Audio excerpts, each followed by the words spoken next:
Hey, this presentation is on people's faces. So, people's faces, the eyes cannot look into the eyes of other people,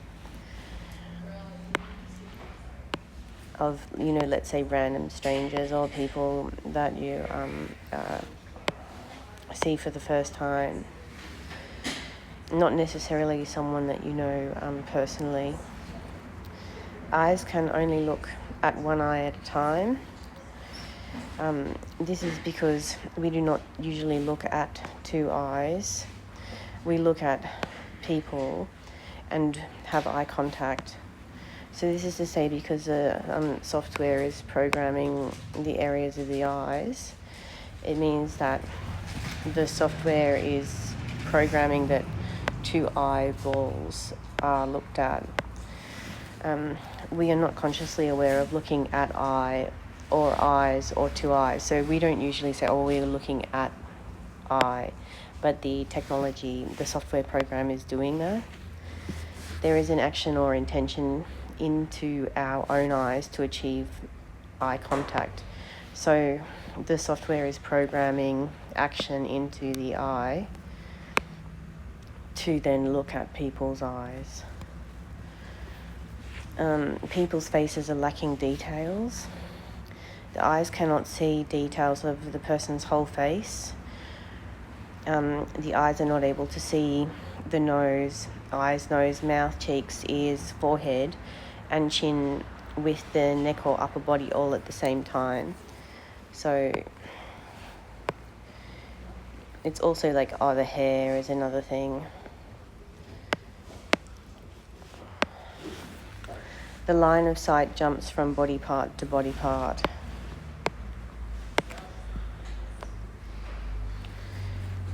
There is a visual error in the area between the hairline and the crown of the head. This is another thing which is, it really struggles to code this forehead area in ourselves.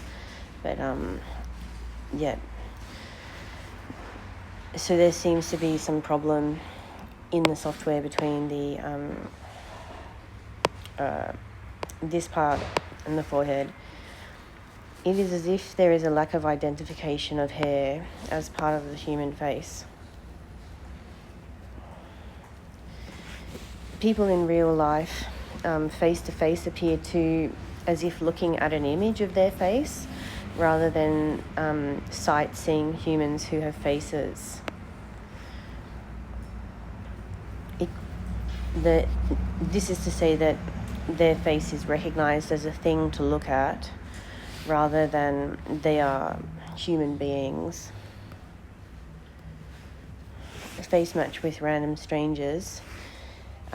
This is where, when looking at people, the software, reads their faces and then compares their facial structure to to other people to other people.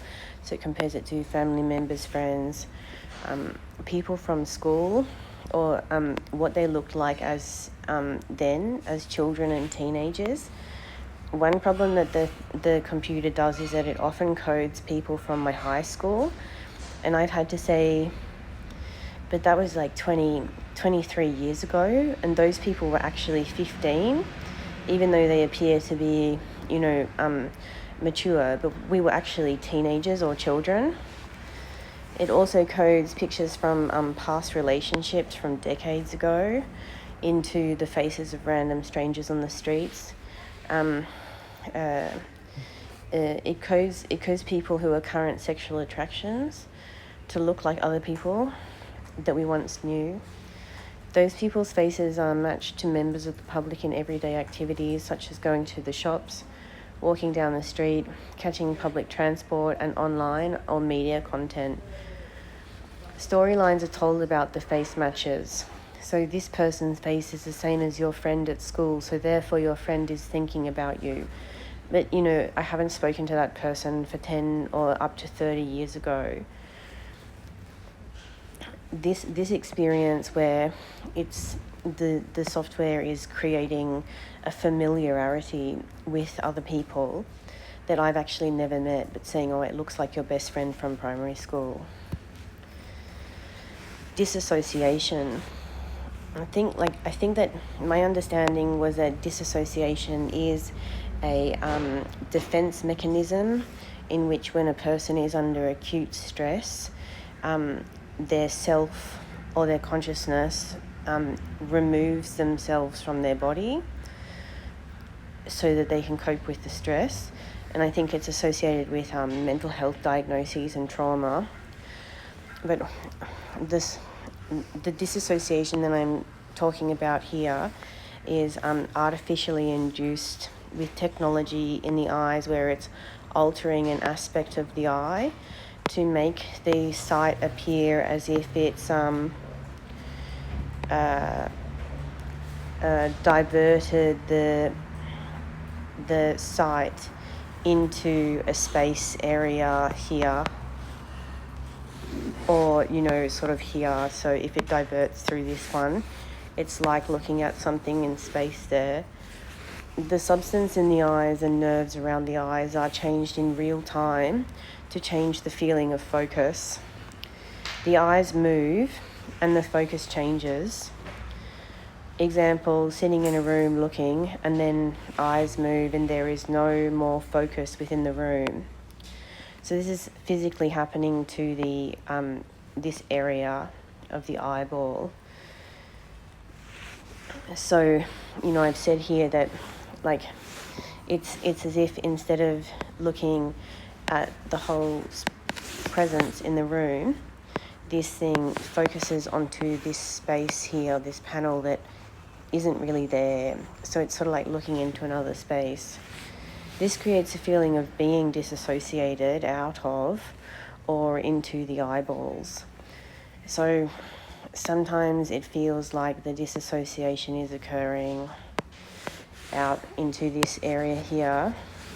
The into the eyeballs is the same as what I was describing before with the black mirror spots in the corner of the eyes, where it's creating this inverted self.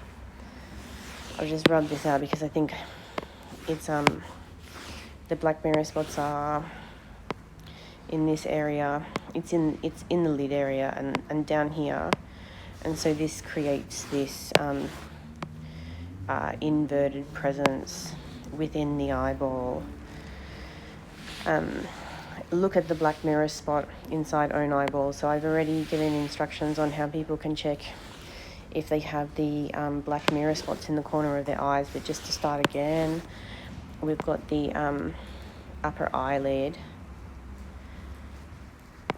and the lower eyelid. That might be a terrible eyelid. And then the black mirror spot is located here or here.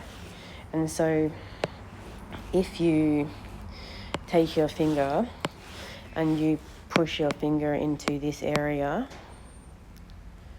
this eyelid, it will apply this sort of pressure along the eye and raise up this area slightly so that your eye inside can see a black mirror.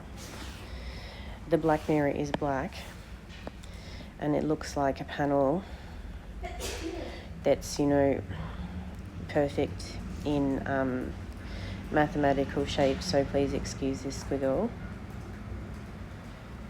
But it also looks like it has a dark iridescent blue outline.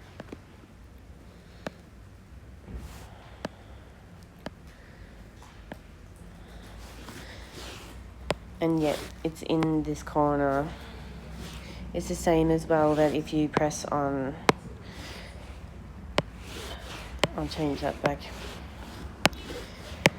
If you press on this side of the eye, then this black mirror spot becomes obvious. There's also black mirror spots down here, and they require a little bit of fiddling with pressure on the eyelids as to identify. So,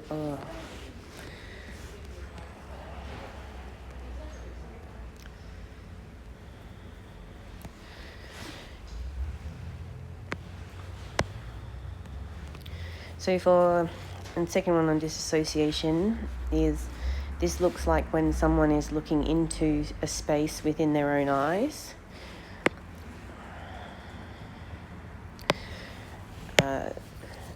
so it's something here has altered in the eyes, which has brought the presence as if it's in here. The expression does not look the same to any other human expression. So I often see people doing it on the bus or at the bus stop. And in my life, I've never ever seen a human expression where the eyeball is rotated and the person's effectively they're not present in, I'll try and rub that out, because effectively the technology has created this visor area, so they are looking into this space, which is an illusion. And I say, well, it's, it's not quite disassociation, but it is like not being present. The eyes are directed outwards, but looking at a mass in the outer area of the eyeball. So this is the actual action of what's happening, which is that eyeball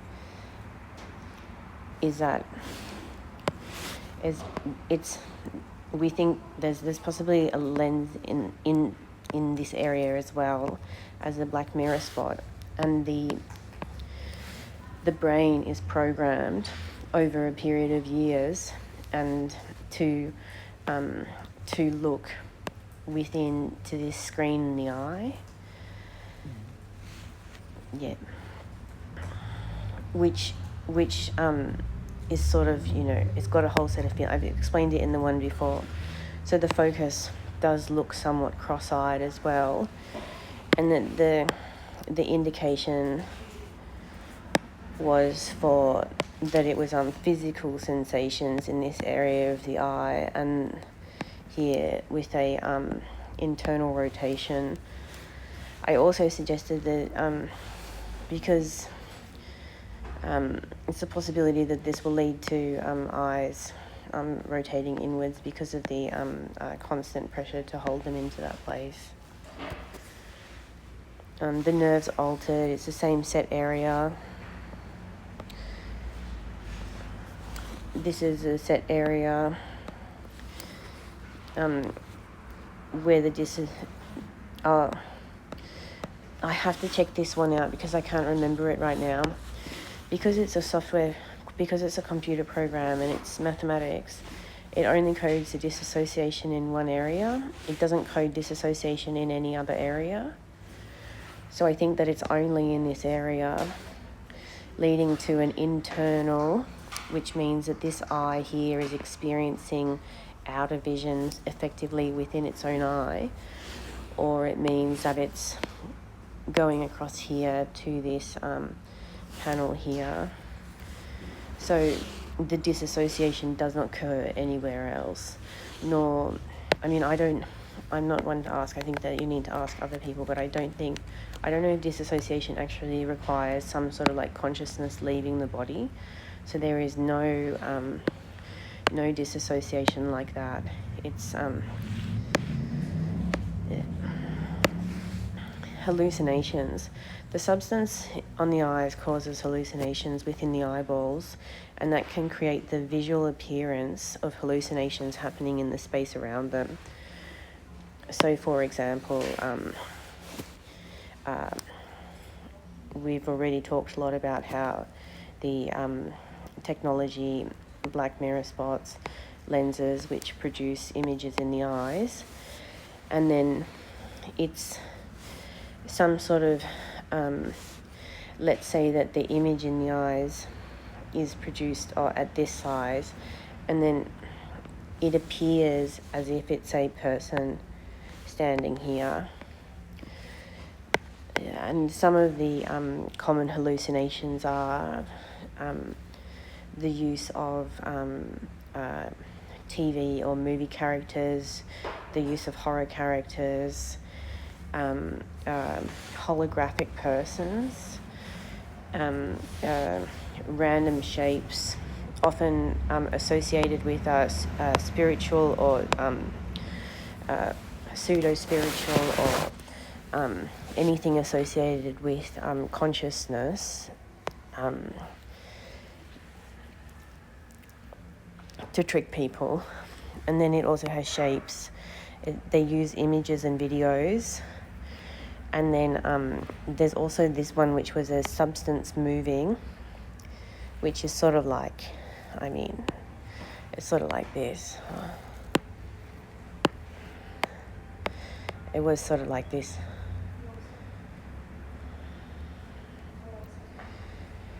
So the one way to measure was to look at a lay down and lie closely to a wall, and then the hallucinations occur in the eye up against the wall, and so then you can see how small they actually are, because when they get to hear the maths is only this size.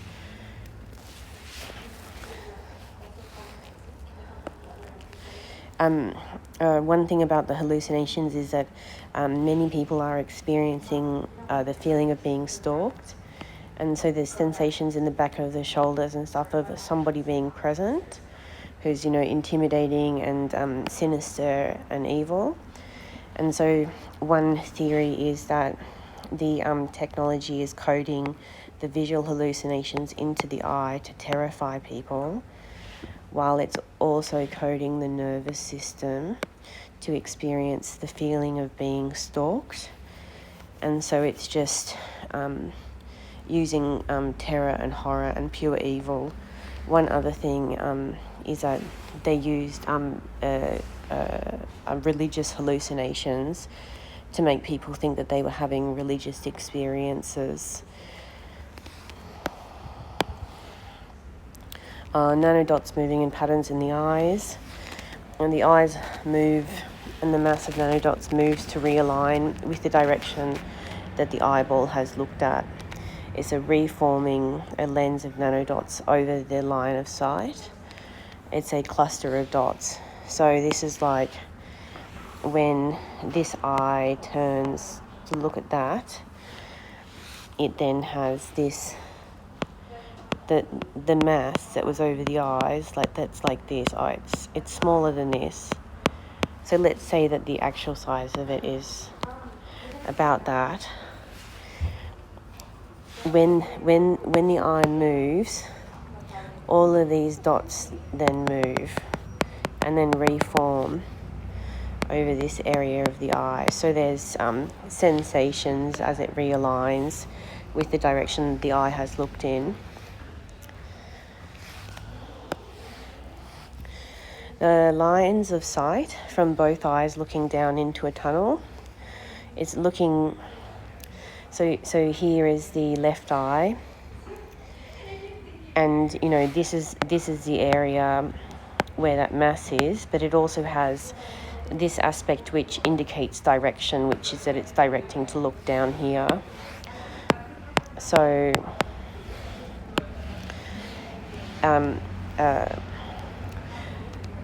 the substance in the eye is an indicator, is a programmable system that indicates direction to the eye on how to look. So think of this as a mass that's inside this eyeball that we talked about before, and it's this moving substance, and so it's looking into the tunnel, it's looking down the tunnel, it's staring down the tunnel, it's coming out of the tunnel is done consciously, which is where the eye retracts itself from sight, from looking down the tunnel, and looking out of the tunnel. So another way to describe it is that this piece of technology in here is controlling sight to restrict it only to this environment.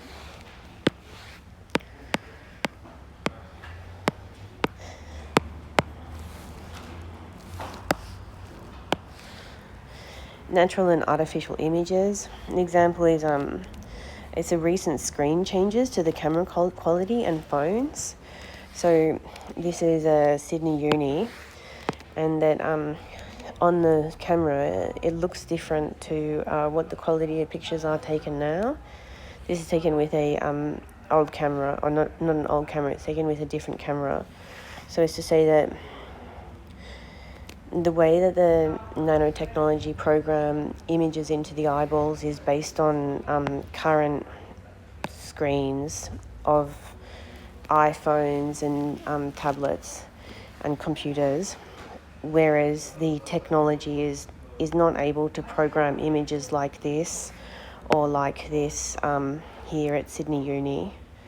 Photography images that are incorrect to real life. So it's to say that the artificial images are not that are coded into the eyeballs are not correct to real life. It's also this lighting in this picture here as well, for example. Images taken from online or phones or old photos rather than a real memory of the person. This is where this is where the artificial images coded into the eyes are often created from photos or online rather than the real memory. The example is that the family members are coded based on a photograph rather than are they coded based on the last time that you actually saw them or the last few times you saw them. It's family photos in eyes. This is his example, as well as school photos. It shows one head at a time and not the whole image of people in the school photos that we went to school with.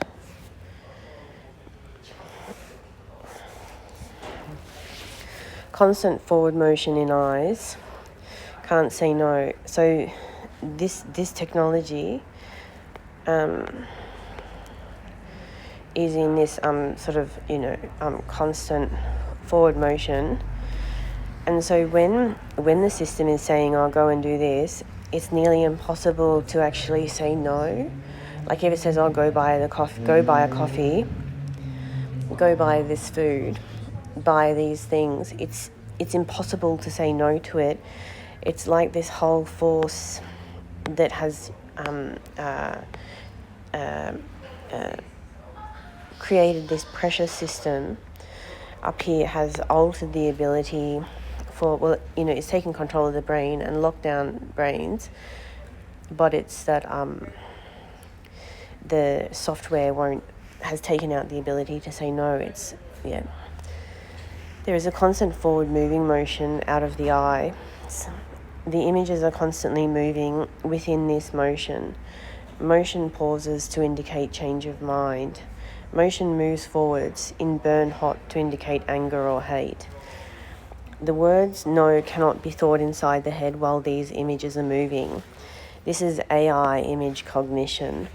It's rotated down, then rotated eyes back up to look up into. So this is the this is saying that while the images are on this flow state, it's impossible to turn it off or disengage from it. Visual disturbances in sunlight. The eyes are not able to adjust appropriately to natural sunlight, changing in a natural or changing environment. This is because, clouds go over the sun, or changes happen when buses or something drive past, and so the technology is not able to respond to that, as well as when the sun brightens. It can, but it's not. It's noticeable. There's a visual disturbance when it happens. Face match visual disturbance. The visual disturbance in the eyes for face match results in not being able to see the person's face properly. As in to say that the whole face is not shown. A visual image stored as the person that the face was matched to. So when the face match occurs, in the left eye a picture of that person appears, and it's not the real life person. So it will say, at lunchtime, the woman who worked at the bar looked the same as my friend from primary school, so therefore they are the same person, and so therefore we are thinking about each other. face match has an image of a person. A face match has an image of the person from the past generated in the eye that is then projected over the face of the current day member of public. So I walk past a woman, she looks like my mum. The chatbot AI or voice to skull says mum in my head. And then the picture of my mum appears in my eye. And then the woman on the street, her face has the programming of my mum placed over her face. Example, the person looks like mum, mum's face over the person, that is like mum. This is just totally random strangers who have like some sort of similarities in facial structures to my mum. The person looks like your friend. They are now face matched as the same person. The person looks like this famous person who you feel this about. They are now this person with this face match and this feeling. I said here this I'm repeating the friend one, but I'll say it's also with the doctor. The other day I was on the bus and a man got on the bus and he looked just like my doctor. So then the software face matched him to my doctor. Visual disturbances list. Random strangers face match to someone you know. So it's face match to famous people, anyone who looks the same as, face matching past relationships, face matching with family members, face matching school friends, face matching with people who are passed away or dead, with similar features or looks. The software often uses the word like instead of is, so it could be like them. And it's often that you can't see the chin of the person's face when looking at them. And then the other one is that the software asks whether the person that I'm looking at is a man or a woman. Here it's two lenses over the eyes. This I think is more complex than I can explain it, or even introduce it. I mean, I'm doing a basic introduction to the whole thing, but I think that this is possibly not more complicated, but there's a lot more to say about this. But it's that two lenses over the eyes have created a curvature and a screen in the eyeballs. And then it's possibly due to added colours, blue and red. So it's draw an image of blue and red colours altering eyesight. Oh, that was an instruction to me, sorry. And then when looking at the moon at times, but not always, there's this very slight curvature of red and blue around it. The other one is that someone who knows about holograph, I'll just explain it, is it because they've altered the eyes to be slightly rotated inwards, which has created this mono lens, mono sight. It's like the red and the blue lens have actually created some kind of 3D vision, which is either occurring inside the eyeballs and then being projected into this virtual reality, or the other thing is that the actual it's part of that there's something to do with it inside the eyeball where it creates that 3D image. It's to say that the image is only 3D because of the red and the blue. And so there's possibility that part of the technology in the eye is actually at all times using this sort of theme to create 3D holographic sight within the eyes, which is making the pictures, making the visuals appear the way that they do. The next one here is a compass, which is a north, south, east, west. So it's directing the eyes where to look. It's slightly angled. It's north to west, up by 45 degrees. I'll have to check this exactly because I think I'll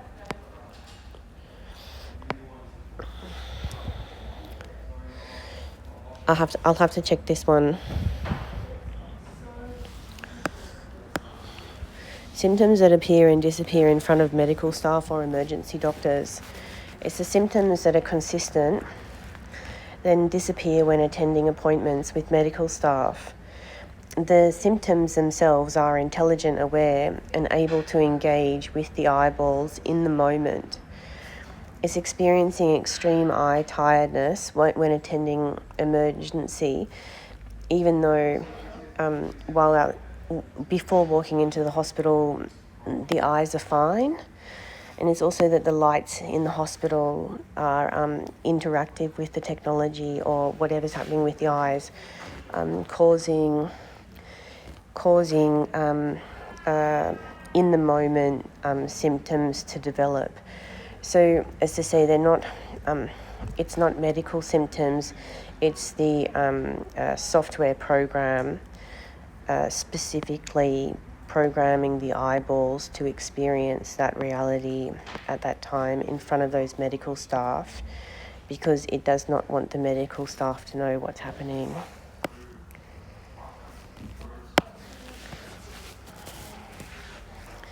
There is a facial mask around the area of the eyes.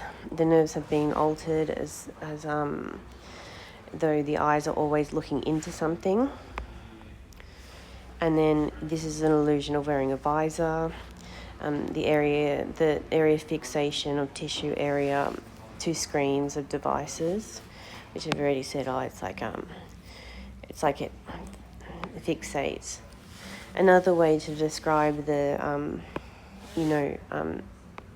loss of self inside, or it's not loss of self, I don't know what that, sorry, I didn't mean to say that, is that whatever's happening with this disassociation is that it's as if the technology is here, and so it's creating that same illusion of looking into the technology, even though it's only now happening inside the eyeballs. Just a bit more on the face mask is it is achieved with the nerves that are above the eyebrows to the sides of the cheeks. So if the eyebrows are here, and then from the cheeks, nose is here. The nerves have been permanently altered. This feels as though something has applied firmness and changed the feeling of the area of the nerves, then held them in tautness. So it feels, taut. Sensations in face different. It's different when looking at a notepad and paper as it is to when looking at the computer screen. It's also sensations when looking at the mobile phone. Sensations are all different from being in lighting or natural light. Certain lighting feels like it's actually directed energy into the face, or it's is it a purple, or is it the UV in this blue colour? So that I just repeat it, is that the face is receiving the energy from the laptop into the skin. These sensations it's receiving, it's an energy, and it's going into the face. Sensations held teetering on the edge of the face. So it feels like it's on this very edge. This is not supposed to be a line. I'll try it this way instead.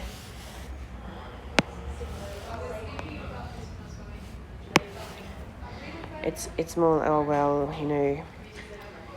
it's more like it's teetering on the edge, so that when the sensations when looking at the screen is that it's teetering on the it's very difficult to explain. It means that it's surface level sensations of the energy entering or touching into the skin, which is the feeling of teetering. Nerves and nose sensation. Sensations in nerves to pull eyeballs into focusing on the ridge of the nose with eyes opened and eyes closed. The eyes closed one is often done at night time while asleep or going to sleep, whereas the eyes opened one is something that seems to have resulted from the training. So the ridge is, as indicated here with the arrow going down, the ridge does not seem to go up. It always seems to go down, even though swelling at the tip of the nose has occurred here, as well as has this sort of piggy nose being pulled up, which is facial changing. That's in the next set of presentations. But so here I was describing that on the ridge of the nose, it's this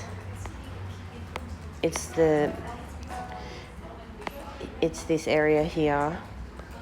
These nerves feel altered, as have these been pulsed. There feels like there's a dash over the nose there, and there's some sort of bulbous growths on the tips of the nose. And then just to say here is that disassociation is sort of happening into this space here. Numbing nerves or anaesthetized nervous system to the human face using neuromodulation. The claim of the neuromodulation is that it's done with it's a pulsing, which is an electrical stimulation. It's an excess use of pulsing nerves in eyes leading to sensory changes. So excess use means that it just continues to pulse for I think that it's been maybe 4 years. It's the pulsing is only there, people are aware of it, but it's supposed to be subconscious. It's the sensations are numbed around the eyes, cheeks, face and jaw, and then underneath the numbing is the pulsing. We've got the lack of light in the eyes, so like the eyes no longer shine light. So this is a photo from 7 years ago or something, and so the face is vibrant, the eyes are vibrant. There's and then whereas this is a photo here, and then there's actually, it's got that look in the eyes as if there's the person's been tortured. So children's eyes no longer shine light out of the connection between the child and the mother and the father. The children aren't displaying the eyes that show the light and love of joy when they're looking up into the parents.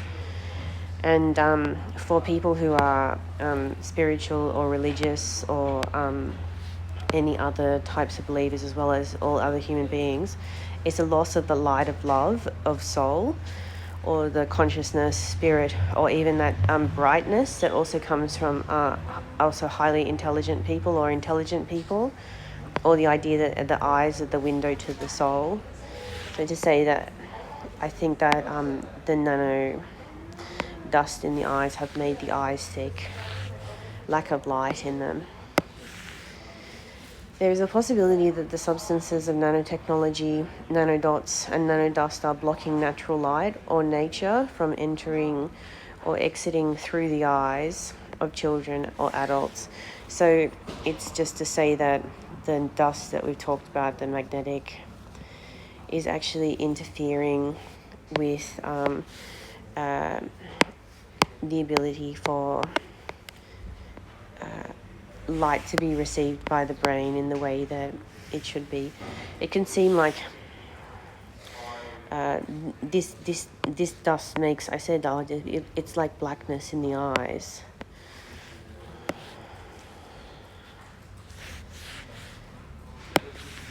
Pressure in the eyeballs, it's feeling pressure in eyeballs. As the pressure is directed forwards. Yeah. And then the pressure is also has movement to it, is moving. The pressure is made from a vapor, a mist or a dust. The feeling that the lens, iris or pupil are pressed forwards out of the eyes due to constant pressure. it's bulging eyeballs in area of lens, pupil, iris. And here's the last one, which is that sensations felt in specific areas.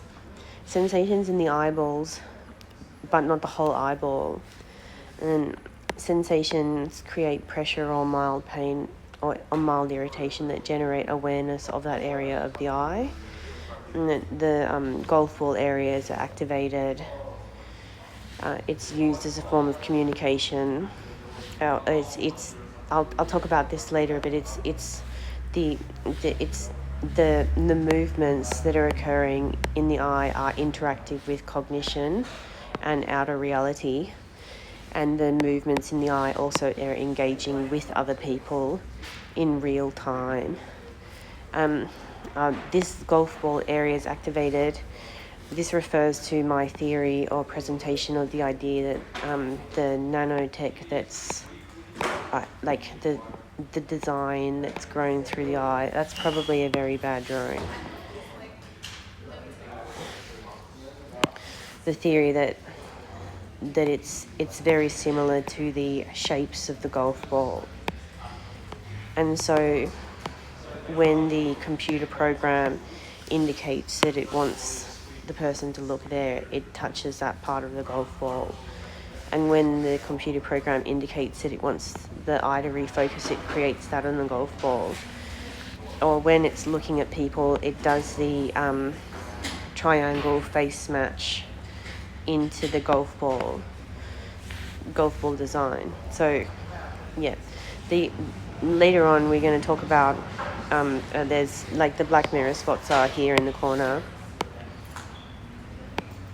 and we're going to talk about how cognition is being coded into these areas, as if looking at mind mapping, mind data, mind visual thinking. Okay, thank you very much, everybody. Bye bye.